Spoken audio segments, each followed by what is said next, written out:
Hello, everyone. Part two. We'll just pretend you didn't see the previous walkout. Welcome. You're all very welcome. My name's Sean. I work with Web Summit. And today you're all joining us for an interesting experiment. We're going to do a little bit of a pitch masterclass. So I'll run you through kind of the structure and what we're trying to do. We've got 5 startups that are going to be joining us today. They're all going to come on stage. They're going to pitch for about 3 minutes each.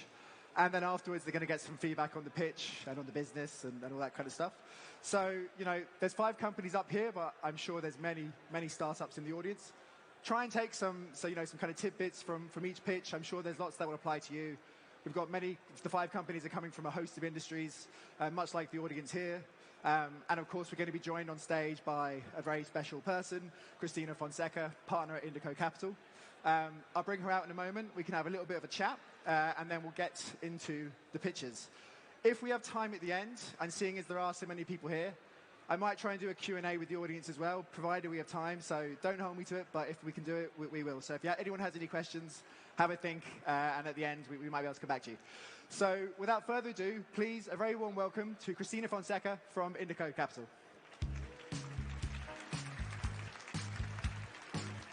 Welcome. Hello. To the mind. How are you? All good. So we were kind of joking backstage about how you're essentially Portuguese tech royalty. I said that, by the way, not Cristina. She wasn't bigging herself up. But you're obviously a partner at Indico. Previous to that, you're a very successful founder yourself. For those in the audience who maybe aren't as aware of who you are, would you like to explain a little bit about maybe your kind of history and what brought you to Indico? So long story short, and hello everyone. I am Cristina. I am an entrepreneur turned investor. So I co-founded 2 companies. The first one was Talkless, which is a huge success case in the Portuguese ecosystem, one of the unicorns we have in the ecosystem. And then later on, I co-founded another company, which was Cleverly.ai, that we sold to Zendesk. I became an investor on a mission to basically help the local ecosystem develop and build more success cases coming out of Portugal, and we also do Spain. So that's my mission at Indico. Super excited to be here, hearing some of these companies and meeting some new ones as well. How much has the ecosystem changed in Portugal since you started? A lot. I would say we never raised money locally because there were no professional investors. There were some investors that were what we call corporate investors. So think about venture arms of banks or corporates. And honestly, sometimes that money is a little bit biased towards the strategy of these companies. While in the US, which is where we raise money initially, investors are the success of their companies is their success. So that's what we do at Indico. If you raise money from us and we don't help you succeed, then we are not going to have a job in a couple of years because we are not going to be able to raise money ourselves to give to you. I think the biggest change was that the ecosystem has been developing a lot. Now there's professional investors, people that dedicate their lives to investment, raising funds and deploying into cool startups and helping those companies succeed. Okay, super. We've got 5 companies coming from a host of different industries. We're in a post-zero interest rate environment. Everyone is doing AI of some kind or other. What are you most excited about right now? Are there any particular companies or industries that you've decided to focus on?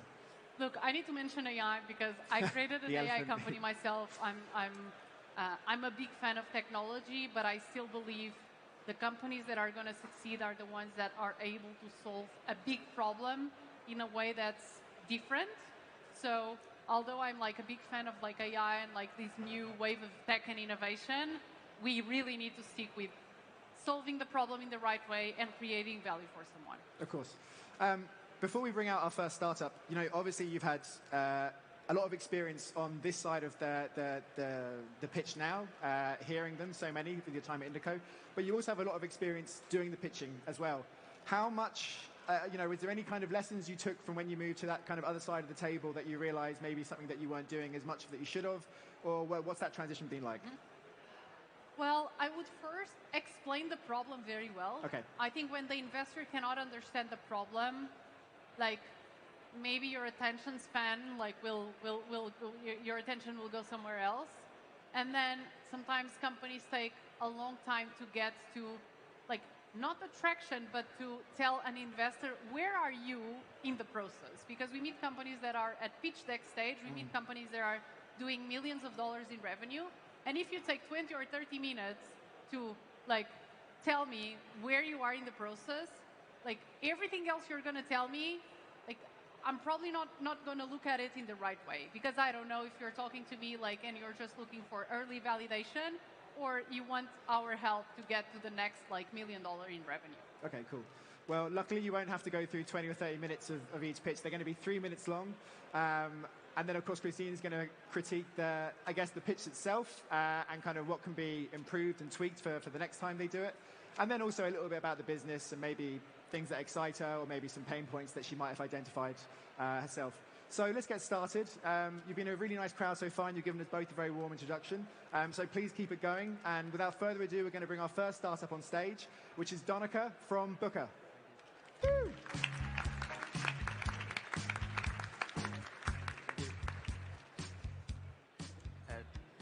You're going to get your slide now in just one second. Hi, everyone. I'm Donica from Booker.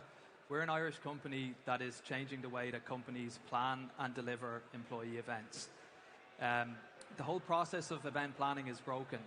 Trying to find influential new ways to engage employees is incredibly difficult, and securing quality vendors is time-consuming and fragmented. Very little gets measured, so companies have no real way of knowing whether their events are truly engaging and inclusive of all employees. So it's the ultimate blind spot for HR teams.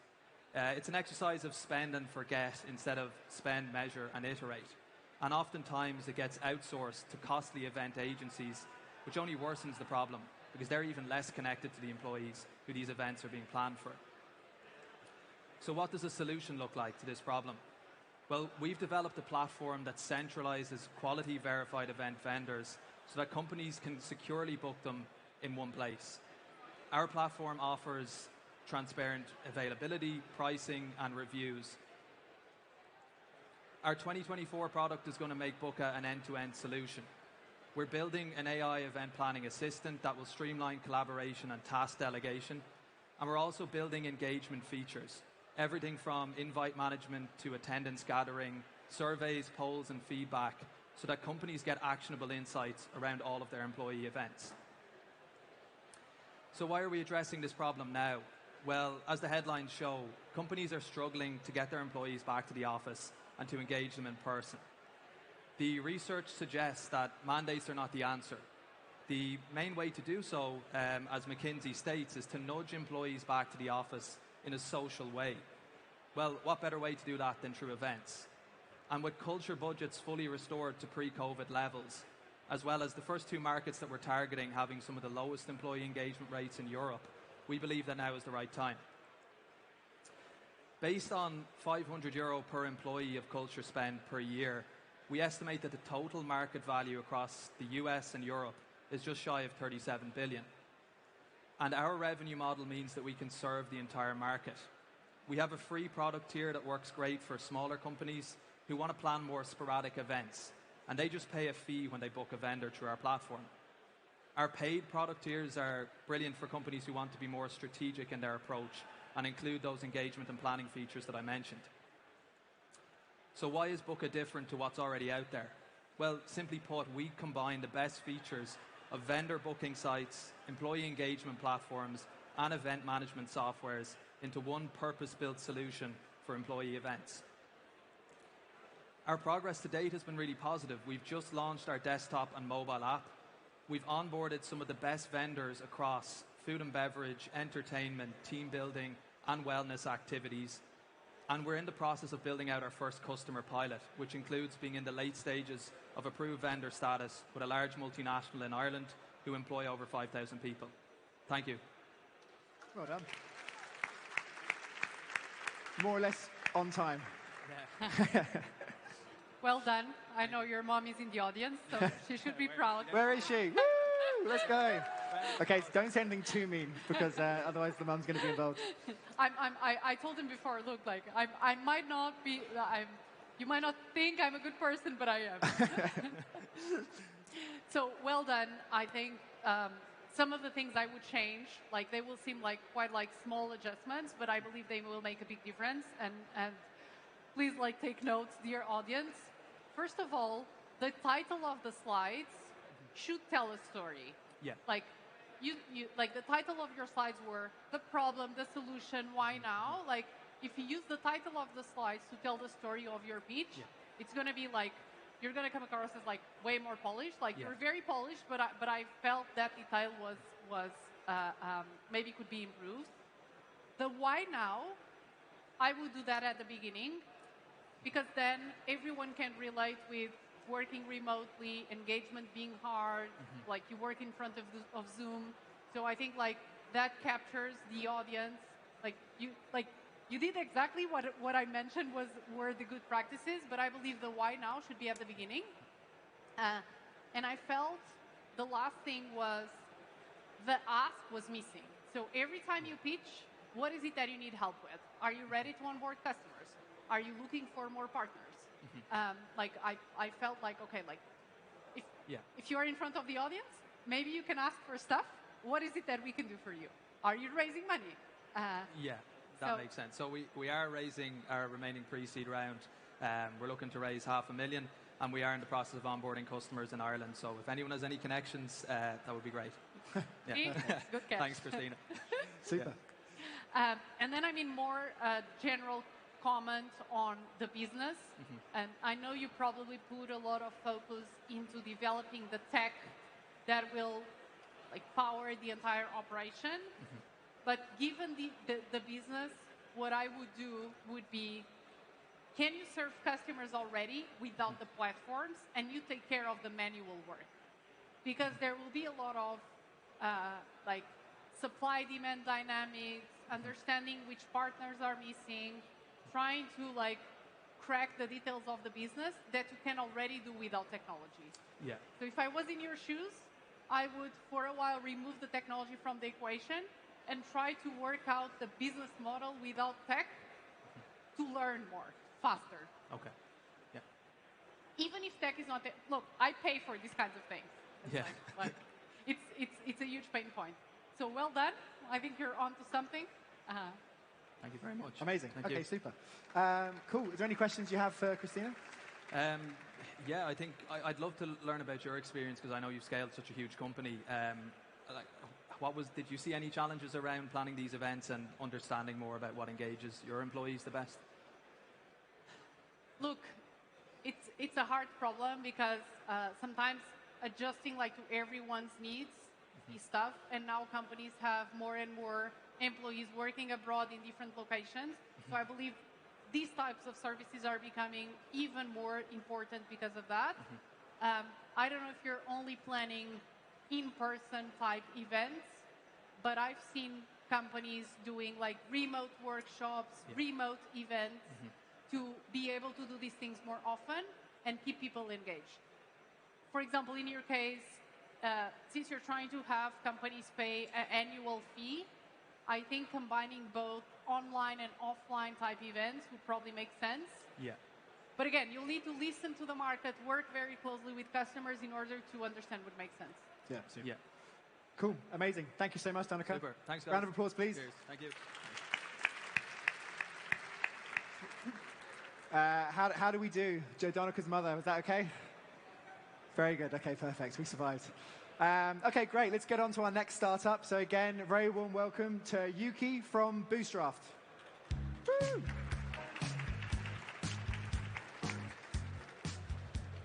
Welcome. Thank you.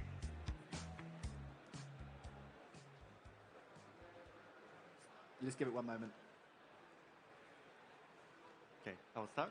Hi, everyone. My name is Yuki from Bootstrap, and we have created the very first assisted document editor that frees lawyers from tedious, non-value-adding work. Today, lawyers are wasting about 30% of the time on non-value-adding work when drafting contracts. The time is wasted on tedious, repetitive tasks, searching for definitions, section references, and making format adjustments. These activities are preventing lawyers from focusing on the most important professional activities, which require deep legal expertise and experience. A lot of startups are now using generative AI, trying to replace lawyers by performing professional activities, but that's not our goal. We believe that the technology should be used to enable and empower lawyers rather than replace them. Our approach to the problem is very simple: assisted editor. When software engineers write code, they don't use Notepad. They use assisted coding editors. But if we look at the legal industry, they still use Microsoft Word, which is a generic word processing tool. We thought, why don't we make an assisted editor for legal documents and make Bootstrap? Let me introduce a couple of features that are loved by our users. With definition section reference pop-up feature, lawyers don't need to scroll through the documents to search for definition section references because they can access the information with a single click. With a smart format feature, lawyers don't need to make manual format adjustment, fixing indentation, font size, font style, because Bootstrap takes care of those details. There's a lot of companies in the legal tech space. However, we see no formidable competitors who address the inefficiency that we are targeting. Also, we are uniquely positioned with our approach to develop an assisted editor for legal documents. Our product has been in the market for a little over 2 years now, and we are getting great traction. We achieved $2 million ARR in 2 years without getting external funding. 17 out of 20 biggest law firms in Japan are our customers. We started operations in the US earlier this year, and the reactions have been very positive. A couple of AM200 law firms already committed to pilot, and we are confident that we can further accelerate our growth in the overseas market. Going forward, we are really excited about our growth opportunities. There is still room for growth in the Japanese domestic market. However, the biggest opportunity we see is the overseas market, including Europe. And I'm excited to talk about how Bootstrap could help your firm, company, and any strategic partnership collaboration opportunities. And I still have like 10 seconds, so now is the time to scan the QR code and connect with me. Well done. Great. Thank you very much. You. Round of applause.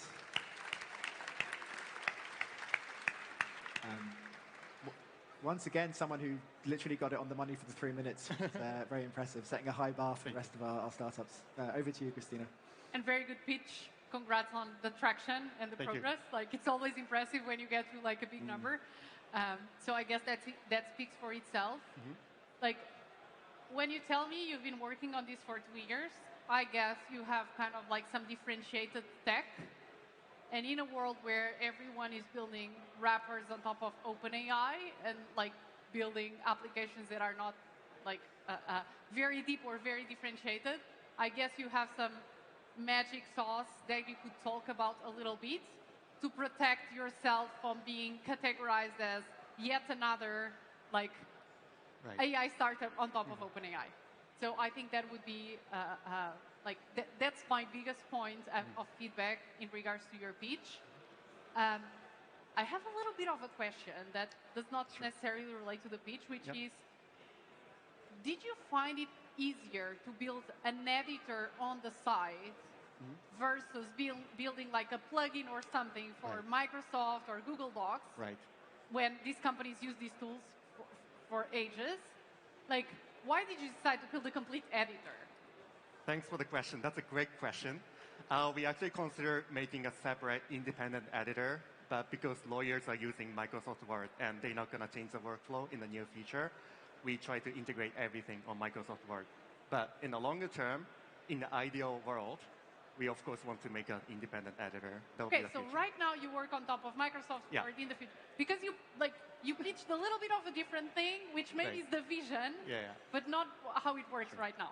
But we are trying to achieve the vision, still working inside of Microsoft Word. Okay. Look, I think the best way to get distribution, if you're building a startup and you're trying to validate the technology, if the product solves a need, and get people to adopt your product, like just give them whatever you're building in the tools they already use. Because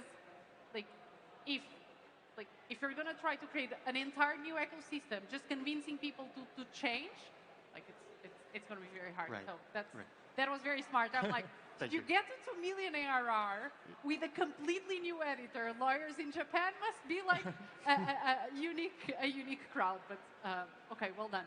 Look, my main piece of feedback is how would you protect, how would you explain a little bit more about the tech and differentiation? And I think like neither you or the pitch before talked about the team. Usually, like one of the main reasons why investors back a company is because of the founding team. That's and right. I would love to learn a little bit more who you are, who are your co-founders, how big is the team. That was also missing in the pitch. Well, we Thanks have for the feedback. a minute or so if you'd like to run us through a little bit about who you are and who else is involved in this draft. Definitely. Yeah, we'll make sure to include that in the next presentation. Thank you. Perfect. Super. Okay, cool. Have you any questions for Cristina? Yeah, so we're in the legal tech field industry. How much can I expect investors to know about legal industry? Great question. I think it depends on the investor. It depends, of course, but even if investors don't know the field very well, investors should either be smart enough to do homework or call their network to understand more, call their lawyers. I mean, investors have to pay a lot of money to lawyers in order to execute investments. So that should not matter. If you're solving a problem that's big enough, if you have a good team, if you're proving you're doing it well, investors will want to back you, not because it's like legal tech, but because the opportunity is big. Right. There are certain sectors investors generally don't want to touch. Legal, I don't think legal is one of those. I think there was a time where investors would back marketing tech companies. Yeah. Right now, if you have like a company in the marketing space, it's like, yeah, I don't touch that field. I don't think legal is that. Great to hear. I mean, if you have that perception, try to knock on different doors. Great. There was some really interesting ARR numbers there and some of the people you've onboarded that came at the end of the pitch. When you have numbers like that, do you think put it right at the beginning to set the tone, or it's nice to kind of mic drop at the end? Like, if you had done that at the beginning, like it would clearly capture the attention.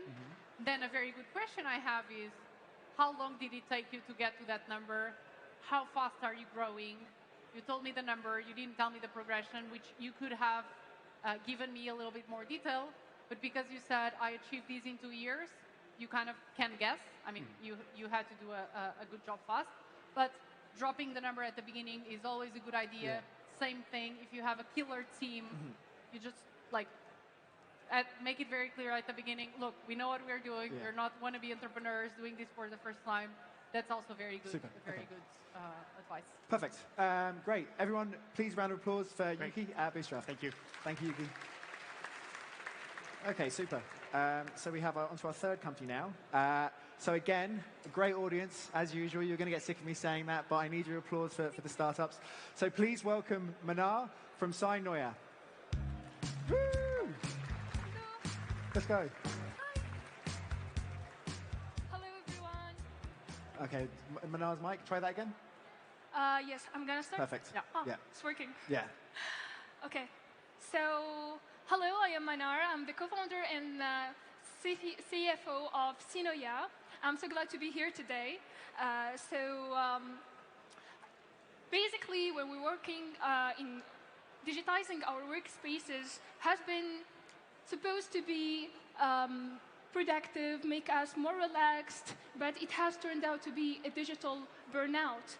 Executives today spend 11 hours per week in meetings, and 90% of their time is interrupted by emails. We are living in times of info obesity, cognitive fatigue, techno-stress, and this is urging us to transform this culture of urgency and this culture of digital noise to a culture of digital collaboration and healthy, deep work.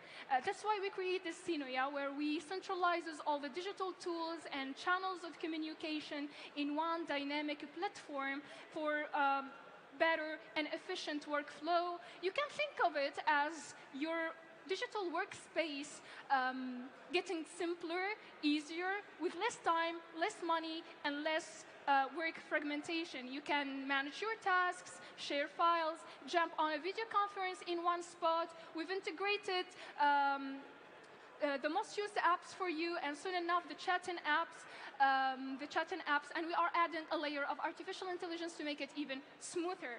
So we have gained the trust of more than 3,000 of users and more than 40 partners in more than 9 countries in Africa and in Europe.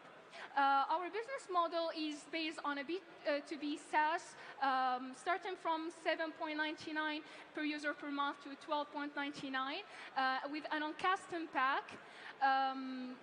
Last year we achieved 48K of euros with a growth of more than 250%, and we want to take the dream further and raise 1.5 million in seed to expand and enlarge our market share in an exponentially growing market of 14.5 billion of euros. Sinoia is crafted by a very passionate team, as the co-founders, and a marketing team and a dev team, half of which are ambitious women. So Sinoia is not just a tool, it's your next business partner, and thank you so much. Well done. Thank you. Well done. So I have a couple of comments. I think, first of all, you spent maybe almost a minute describing the problem. Yes. And then, like, the solution felt like, okay, everyone can relate with the problem. Overwhelmed, too much to do, too many meetings.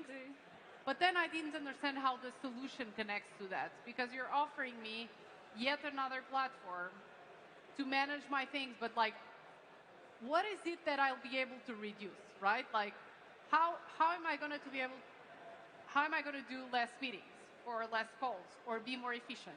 Just by managing my tasks better? So can I explain? Yeah, of course. Okay, so basically the idea is when you are torn between a lot of apps and you're paying for each one of them, let's put them in one place. Let's reduce the energy that you're putting in all these apps and make them in one dynamic place where you have everything that you need, you and your team. Where is the solution in this is that, for example, let's say you are using 5 Teams, video conferencing tool, messaging tool, task management tool, all of these, and we're reducing the time by just putting them in one place instead of just, I have a message in my WhatsApp, my boss is calling me, I have my email, I have to do a video conferencing on Zoom, I have to do this and this. Let's put them in one place, let's put just the features that you use, and you can communicate with all your entire team, with the pipeline of task management, with the chatting, everything is implemented there. The integrations are supposed to make it even easier, because I know that you can't get rid of your Gmail, so let's bring it here. I know that you can't get rid of your Drive, so let's put it here. I know maybe you use your WhatsApp for your work. Let's put it here. This is the thing, and you are only paying for one app. So instead of paying for just every feature, we collected them, all the features, in one space, and you're paying for just one app. So this is the idea of it. I don't think that was very clear, so I would for sure improve that. And then I felt like you dedicated a lot of time to explain things at the beginning, but then the end was very rushed. And if you go to the number slide, for sure it has ARR, Can I get that? market size, growth rate, something else, which, like, you can have more slides, that's not a problem, but I feel like breaking this slide into, look, this is where you are, this is how much we've grown. Well, it's not about the slides, it's about the time. If you can talk about your, for example, ARR or MRR, and talk how you reached it and the strategy that you are reaching it, the 3 minutes are gone. So basically, I can explain for you that 80% of our ARR last year was achieved by organic customer acquisition, not marketing. That's why we don't have a reliable CAC, for example. But that, I can't do it in 3 minutes. No, exactly. But I think you should have done that, right? Like, at least separate the slides to be able to give like more of a concrete comment on each of those numbers, and not throwing all the numbers into a slide, which makes it like a little bit overwhelming. And then you're like, how does this thing relate with the other one? So clearly, I would improve these two. Yes. Okay. And then, again, like you mentioned the team, which was Yes. a big highlight compared to the other pitches where no one mentioned the team. But I don't think you had an ask. You didn't mention, okay, this is, Yeah, the ask. what I need help Among with. I thought about it as putting a slide for financials wise numbers. So I put the ask there so I can tell you where we're heading financially. We're going to have a fundraising, so I thought it's going to be a good idea to mention this, just telling you where are we at. We are in the seed, we're preparing, we're stuff like that. That's a good start, but make it explicit, right? Like, you're telling me the story, Right. hoping I will be interested in knowing more. Yep. If the next step is fundraising, just make that very explicit. Look, I'm going to raise around 1 million, half a million, 2 million, 3 million, doesn't matter. Yep. Even if it's not right now, like saying, I'm going to raise around in 3 months, or I'm going to raise around beginning next year, that's a very good practice too. Yeah, good point. Yeah, you're right. Super, yeah. One thing I liked is you had pricing, which we haven't seen previously with other companies. Yeah. And I suppose for you, when you do chat to startups and they pitch to you, on the financials element, how much are you hoping to get back from that in regards to pricing, revenue, burn? What would be the priority for you to grasp on that first pitch? Very good point. Yeah, fair. Okay, cool. Well, thank you very much, so Manal. much. Thank you, round of everyone. applause. Super. Okay, great. We're making great time here. We're going to bring up our fourth startup. So again, very warm round of applause for Augusto from Eugenos.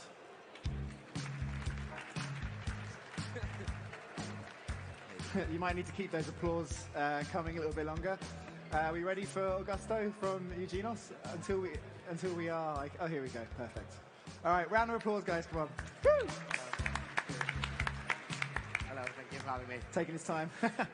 I hate being last, especially when your peers are doing such amazing pitches. Take me first. You're very anyway, welcome. I'll stop making excuses for myself, and I'll get on with it. Hello, everyone. Today I wanted to chat to you a little bit about hydrogen. We hear a lot about it in the news. There's all the different colors. There's green, there's blue, there's turquoise. But what you've got to understand is that hydrogen is nothing new. In fact, it's a $185 billion market today, and is expected to grow to 1.65 trillion by 2050. So that's something the size of the fashion industry. But the issue is it's primarily served by grey hydrogen. This is the polluting side of hydrogen that's made out of fossil fuels. So really, if we are to unlock the full potential of hydrogen to decarbonize industry, we need to make electric hydrogen or green hydrogen cheaper. This is when you use electricity to break down water to produce hydrogen. So it's up to us as a hard tech company to innovate both in the technology, but also in the manufacturing process to make that happen. Here at Eugenos, we focus on the stack, which is the heart of the electrolyzer. This is the bit where the hydrogen is being produced. It's 50% of the cost, and it's 90% of the electric consumption. Remember, I said electric hydrogen. So how do we make this cheaper? First of all, this is what the stack would look like on the inside. I wouldn't worry too much about it, but if you look at it, there's something called the catalyst. This is used to reduce the amount of electricity used to produce the hydrogen. And ordinarily in industry, nickel-based catalyst costs $400 per meter squared. Precious metals like platinum, $1,500 per meter squared. And we can do it for around $10 per meter squared. So that's a huge reduction in cost.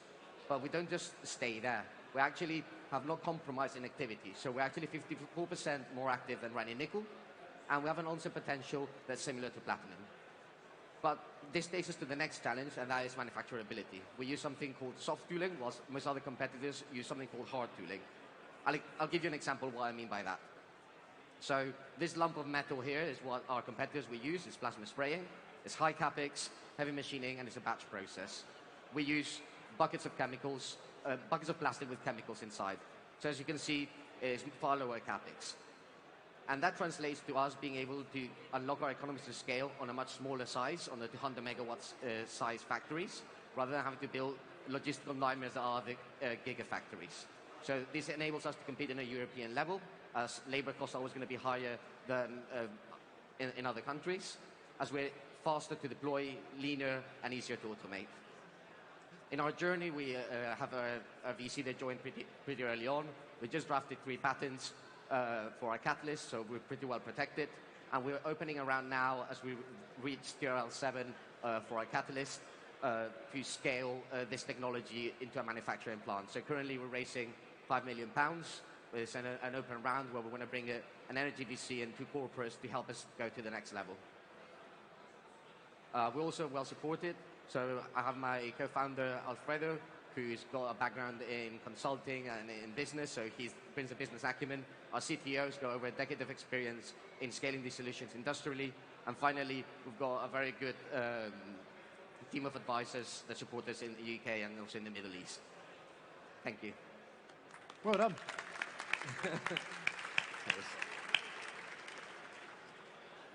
Super cool and hard tech. If it was not that team slide, I would be like, who are you? You know? Yes. So I think like it shows how important it is, especially when you're solving a problem that we recognize that's hard to tackle. Yeah. You need to convince the investor you have the credentials for us to pay attention. By the way, I have a couple of people I think I can introduce you to. Okay, that'd be great. Thank you. Sorry, it's a lot to put into one slide. Yeah, I know. So I think you did a very good job at the beginning, like to explain a little bit how the hydrogen is produced. Yeah. Because like there's like as part of the energy transition, lots of people are talking about hydrogen, but not everyone takes a step back to explain. Look, this is how it works. Most of it is gray, and we need to turn it into green. I think like you explained, you had patents and so on, but and a little bit of the solution, but how have you tested it? That's my biggest question. Are you confident? I'm going to give you 4 million. Are you confident? How far is that going to get you? And are you confident you're going to have a solution in the market that can compete with the existing solutions? So that's a question I have. You can decide to answer it on stage. I'm happy to answer. Yeah. and then the second point, maybe to end, the other main feedback point is on competition. And I've been trying to highlight the main points I feel are missing in the pitches, and few companies did a good job at presenting the competition. Yeah. Because this is such a big opportunity, there's lots of companies, some relatively well known in the area. Why are you better than them? What is it that you're doing that they are not? So those would be good additions. Yeah, if you give me the opportunity, I'd love to answer. You can answer. So your first question was on scalability. So actually, I know I look a little bit nerdy, but I'm not an academic. I come from industry. So for me, I've always understood the problem of scalability and what's important in industry being durability and longevity of this technology. And so for me, it was really about bridging the gap between academia and industry, and taking some of that technology that's available in academia where you promise these activities, but then you actually need to make it durable. And that's what the company was built around. We're also not reinventing the wheel, so we use electroplating solutions. We have consumption rates, we have real quotes from real customers. We're already planning this next stage of our manufacturing process. And I was actually working in the heat exchanger sector, where it's a sector that has very, very tight margins. And this is what I tried to translate into the hydrogen sector. And as for the competitors, you're right, I didn't talk much about the competitors. Admittedly, the slides are a little bit old, so we hadn't been, those were lab tests. Now we've actually been able to do durability tests and actually activity tests that are comparable to industry. So to answer your question, I think most of the industry operates at 2 volts. That's an indication of the efficiency of the electrolyzer. We're able to operate at the same current at 1.7 volts. So that's nearly a 50% improvement in the hydrogen production. Wow. Good answer. Yes. I think still understanding a little bit more. Of course. And I mean about where you are, what are you going to achieve? What are the main milestones, right? This is a lab thing that has been tested, but what are the milestones to get to market? As an investor, that's what you care about at the end. Thank you very much. I'll take that into account for my next one. Before we lose Augusta, a question for you, Cristina. When you do, that was a great pitch, by the way. It's obviously crazy complex, but I think a lot of the audience actually understand what it is that you do. Yeah, exactly, which I thought was amazing. When you are faced with that kind of deep tech business, when you hear the pitch, what are the kind of strands that you're looking to pull on where you can kind of verify that the team or the market or the opportunity is correct without that immediate, knowledge? First of all, is one trying to understand who is the team behind. Okay. Number two, we don't know everything. It's impossible. We are a generalist fund. We invest in lots of different sectors.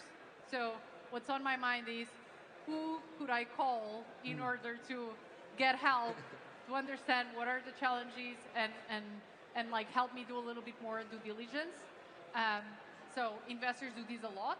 You don't need to know everything, but you need to have a good network to help you go deeper. And then is understanding how we can help. What are the challenges you have to get to the next stage? And am I the right investor to help you go on that journey? Because if you tell me you need an operation where you can test your technology live in I don't know how many megawatts, I can't offer you that. Maybe I can bring in a partner that can, but it's very important to understand how the investor can help you get to the next level, especially in these deep tech businesses. Yeah. If you come with me and you're a B2B AI company, I probably can do a lot for you. Yeah. If you're deep tech in a completely different area, I'm not a PhD like you all, that's smart in submitting patents, then maybe I can refer you to some people that can help you. I think definitely not all money is the same, especially when you deal to hard tech. Yeah. I think maybe for pre-seed, but now that you're going to seed, then it's become, really transitioned from a lab, a scientific problem to an engineering problem. Then it becomes more about infra know-how and really what that investor or corporate partner can bring to the table. And that's something we're trying to be as meticulous as possible to help us go to the next stage. Perfect. Well, we don't think you look like a geek as well, by the way, Augusto. Warm Thank round you, of applause for Augusto. Thank you. Cheers. Okay, amazing. So we have our last startup up now. Before we bring them out, one thing I forgot to mention at the very start of this, so we'll just pretend I did say it at the start. We're going to bring all the companies back out at the very end, and Christine's going to pick her favorite pitch and maybe run through a little bit why. So I hope you have been thinking about it already, but if you haven't, you've got a couple of minutes to compose yourself and to think of what you've liked so far. Okay, great. Let's get on with the show. We're going to bring out our last startup. So a warm round of applause for Natalie from Numbers Protocol.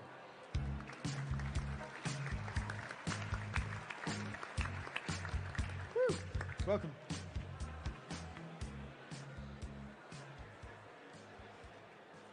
Hi, everyone. I'm Natalie from Numbers Protocol. At Numbers, we are building a decentralized network to ensure provenance for all kinds of creativity made by human and AI.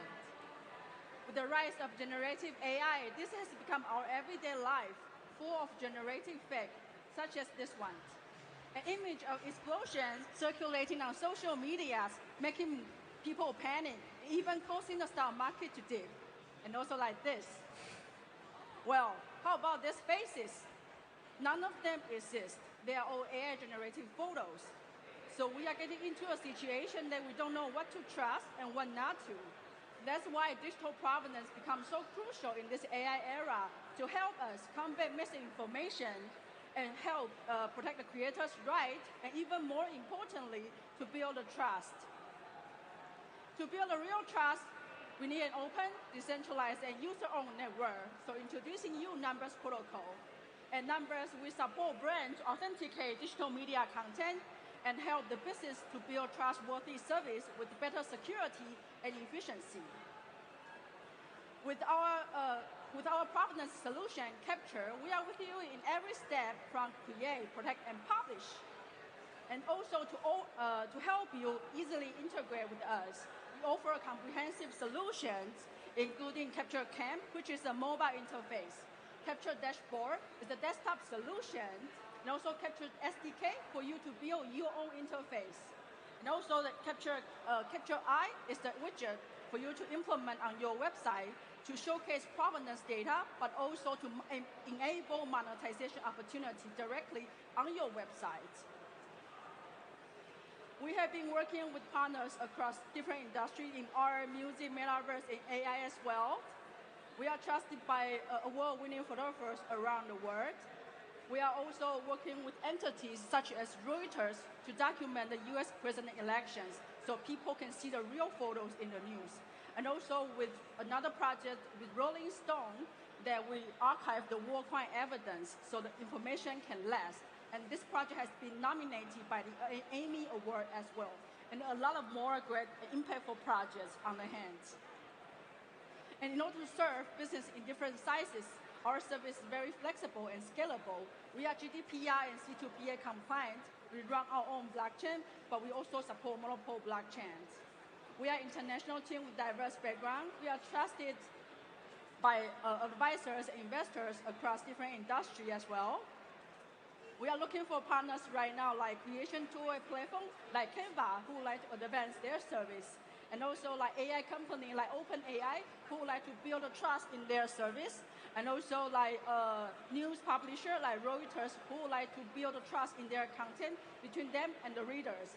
And also like brands like Chanel who has a lot of valuable assets in their hands. So I'm Natalie from Numbers Protocol. And if you think there is a good opportunity to build a trust in your content and in your service, let's have a chat. Thank you. Woo. Well done.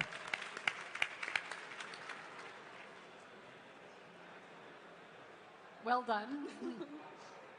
I think you made it very easy because you're like it was a very strong pitch, but you went over time. Sorry. So, like this is with him. But I guess I mean, like in some cases that would not be. People would cut you off, Yeah. and then you would lose a piece of what you wanted to say. So, like. Honestly, I think it was very strong. I think you started with the images, which are always like a little bit more impactful. To me, the biggest missing piece is how, like, other solutions that are trying to solve the same problem, because we can very well relate with the problem, and I'm sure there's many other solutions trying to tackle like this industry. Yeah. So I would be very curious to understand more about competition, for example. Yeah. I think provenance has provenance has been a long issue that on the internet, and social media fails to tackle it also as well. And NFT tried to solve that, which also failed as well. So that's why the numbers tackle it from a Web3 and blockchain perspective. We are part of the C2PA, which is initiative by Adobe, and they are the file-based approach. And Numbers is the only one that tackled it from a blockchain perspective, and also that our service and products already like ready to use and serving a lot of customers already. And with the rise of generative AI, we see more projects coming out this year because of the whole situations. And from what we see is that we all take it slightly different, but then our service already being trusted by the partners that being in the use as well. Thank you. That was helpful. I think you're also good at using like logos, and because your customer base is quite impressive, you did a good job explaining that. But you didn't tell me about your business model, how you make money, like how how do you serve customers? Yeah. And that also got me curious. And then the next question, you can see where I'm going, which is like, what are the numbers? Yeah. Thank you. Previously we are project based. And this year, we just pivot to subscription model, which is we start from $20 as that credit base that you can just start using with all our service. And also that we have another more like enterprise customized service, which is that we are building a big data set with traceable data. So we are offering this content license model to AI company if they would like to use in a more ethical, traceable data, which is a big issue right now in the AI area. Yeah, so that's why I come back to the revenue or the number part, because we pivot to the subscription model right now. So then I don't really have ARR right now for you, but if you look at the revenue, it's more like $0.5 million this year so far. Yeah. Very good. Perfect, cool. Any questions for Cristina? Yeah, I think because provenance is also the topic that we have been started working on in 2019, and at that time people are not aware of that, and of course a lot of investors don't really look into the area. And because of how AI has been going right now, people start to care. But I think it's still a long way for us to educate the customers and also the market as well. And for the investor, how do we really bring them to on board this journey with us for a bit longer journey? That this is the way we are heading. We are heading to a more trustworthy internet. more trustworthy environments in the future? Look, it's a tough question because I think one of the biggest challenges we have in terms of AI is building trust in the technology. Yeah. Everyone understands and believes in the potential, but few people are ready to say, "Dear AI, you're now in charge." So I think you're being smart by working with media companies and companies that have, let's call it, a reputation to defend. So I think that's smart. I will try to identify which other players can help you like distribute content. Like media companies for sure are a good way. I mean, social networks and so on, maybe they are trying to tackle this problem themselves. So maybe I would try to look for, I don't know if there's any marketplace or quickly integrating with OpenAI through a plugin that could help people like see if a content has been artificially generated or not. Yeah. So try to understand which distribution channels you can use so you become well known and you become the standard company, like telling you, look, this is fake, this is real. Okay. Well, talking about a standard, Numbers already leading the standard. We already have an EIP 7053 published on the internet that's leading, approved by the community in the standard size. And because talking about AI, and one last thing I would like to share, because we are in collaboration with the King's College London to host the event on December 14th to talk about the ethics of AI and how we can have so many solutions to support the creativity industry. And if anyone out here are interested about this event, and please come talk to us afterwards. Thank you. Well, great plug at the end there. I shouldn't have allowed that out. Thank you. Okay, super. Well, you're going to stay here for one moment. I'm going to get you to move over slightly. We're going to bring out the rest of our startups as well. Also, sorry, apologies. A big round of applause as well for Natalie herself. And then just for ease of Christina's memory, I'm going to line everyone up in the order in which they came out. So I'll get Danica on the far right. I'll get Mana in the middle, Yuki. So Danica, Yuki, and then Mana, if you can just go into the middle there. Yeah, exactly, perfect. And then we have Booker, Bootstrap, Sonuia, Eugenos, no, Electrogenos, and Numbers Protocol. That was pretty impressive by me, if I say so myself. So Cristina, 5 great pitches, all very different, but I thought there was like some really great moments from each of them. Which business are you most excited about? Which pitch was most interesting to you? Maybe it's the same, maybe it's different. We'd love to hear. Look, honestly, I think they all did a great job.